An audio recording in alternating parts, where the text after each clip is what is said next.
We're going to talk about blueberries and soil sampling this morning. You know, a blueberry is nothing more than a cultivated huckleberry. The important part of taking the sample is getting a representative sample of the area where your blueberry roots are going to be so you can apply the correct amount and type of fertilizer. Why do you want to apply fertilizer? Well, goodness gracious, plants need food. The food that the plants need is not really food like we eat, but it's the nutrients combined with the sugars and starches and proteins that the plant makes through the process of photosynthesis. Those make the basic components of the food that the plant needs.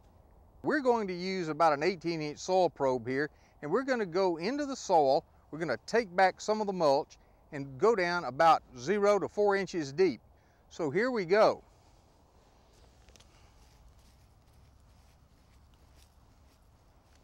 And we're going to take that soil sample just like this. I said we were going to go about 4 inches deep. If you'll look, that's about a 4-inch sample. You can take your finger and pull it out. You would take this. This is one sample from one plant, but what we're going to do is we're going to take that one sample and put it in a clean plastic bucket, and then we'll move around and take another sample so we have a general idea of what's going on with the soil fertility status right here around this blueberry plant. You can see it's very easy to do. You could do this quite easily with a shovel. Submit 4, 5, or 6 in a bed of blueberries. Find out what the soil fertility status is. Find out what the soil pH is. Find out what the phosphorus and potassium needs are.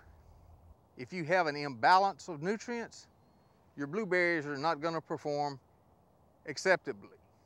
However, if you have your soil pH right, you have an acceptable amount of phosphate, potash, perhaps sulfur in there, maybe some magnesium, you should harvest an excellent crop of blueberries that you'll be proud of and you may be able to use to hand to your friends and neighbors. So soil fertility is important for all crops. For blueberries, they're a little bit different plant, and that's what you have to understand. But if you do not take a soil sample, you will not know what you need to add, when you need to add it, to have the luscious fruit that you desire.